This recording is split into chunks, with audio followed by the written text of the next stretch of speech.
वाले लोगों, प्रभु की आशीष बहुतायत से आपके जीवन पर होते रहे। प्रेज द लॉर्ड, जय मसीह की।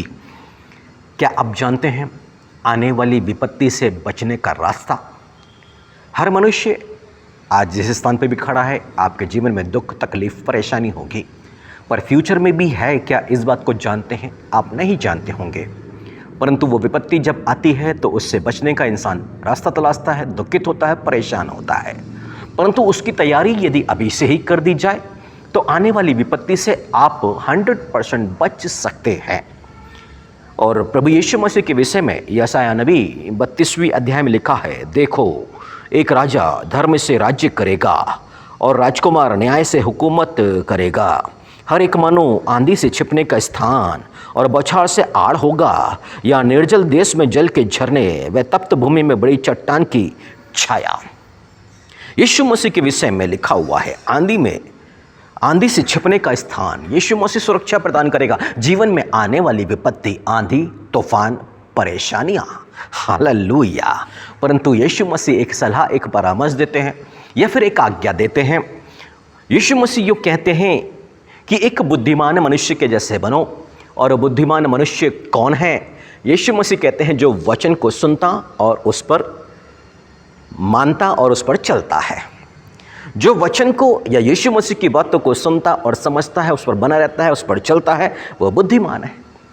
और जो व्यक्ति प्रत्येक दिन यीशु मसीह के वचन पर मनन चिंतन करता है, रेगुलर चर्च जाता है, रेगुलर मीटिंग्स अटेंड करता है, उसके वचन की भूख और प्यास उसके हृदय पर होती है, उसके मन पर होती है, और सीख सीख करके जो यीशु मसीह चाहते हैं बस वो यीशु मसीह की इच्छा या आज्ञा को पूरा करने का वो प्रयत्न करता है, ऐसा व्यक्ति बुद्धिमान है। अब यीशु मसीह कहते हैं ऐसा व्यक्ति अब अपने आपको तैयार कर रहा है, एक चट्टान पर बनाया है अपने घर को उसने।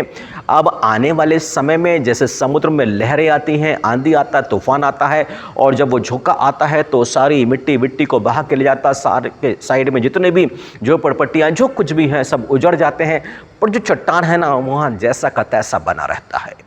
अब यीशु मसीह कह रहे हैं कि जब चट्टान यानी कि जो परमेश्वर का जो वचन या यीशु मसीह की आज्ञा जो उस पर चल रहा है बिल्कुल वैसा ही है। अब आंधी भी, तूफान भी और कुछ भी समस्या आ जाए, अब वो व्यक्ति डूब नहीं सकता, गिर नहीं सकता और बर्बाद भी नहीं हो सकता। पौलुस, परमेश्वर का दास पौलुस ऐसा ही बुद्धिमान मनुष्य है।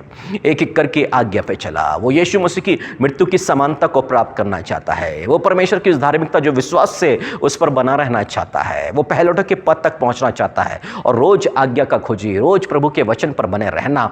अब ऐसा हुआ उसके प्रचार के कारण उसको पकड़ लिया गया।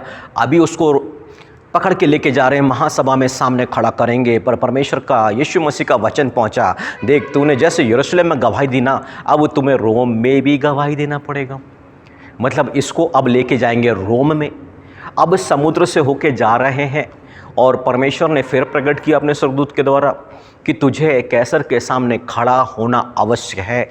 और देखिए ये रास्ते में आंधी आ रहा है, तूफान आ रहे हैं, जहाज़ टूट रहा है, इसको सांप काट रहे हैं, परंतु ये विश्वास पर बना हुआ है।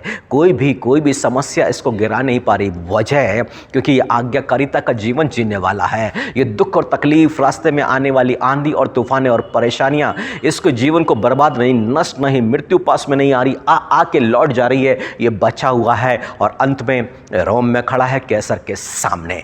मेरे प्रिय भाइयों और बहनों, यदि आप वचन पर चलने का निर्णय लेते हैं आज, ऐसे ही आशीष आप प्रभु यीशु मसीह की ओर से पाने जा रहे हैं। प्रभु आप सबों को आशीष दे, आपकी हर एक बीमारी, कमजोरी से, दुर्बलता से आपको आज़ाद करे, आपका जीवन आशीषमय हो जाए। आइए प्रार्थना करें। मेरे पवित्र पिता, हम प्रभु यीशु मसीह नाज़री के नाम से इन प्रियों को आपके हाथों में सौंपते हैं जो वचन को सुन रहे हैं, समझ रहे हैं। प्रभु जी इन्हें बुद्धिमान बना दो ना मेरे पवित्र पिता, कि वचन को सुने, समझे और उस पर बने रहें, उस पर चले प्रभु जी, ताकि आने वाली हर एक विपत्ति प्रभु जी इनके जीवन को बर्बाद ना करे, इनकी संपत्ति को बर्बाद ना करे, इनके परिवार को बर्बाद ना करे, एक सुरक्षित शांति का जीवन जिए। यीशु मसीह आप आंधी में छिपने का स्थान है प्रभु जी, ऐसा ही इन पर अनुग्रह करें। जब आंधी और तूफान, परेशानी आपकी आज्ञा मानने के चलते आप इनकी ढाल, इनकी आड़ बने।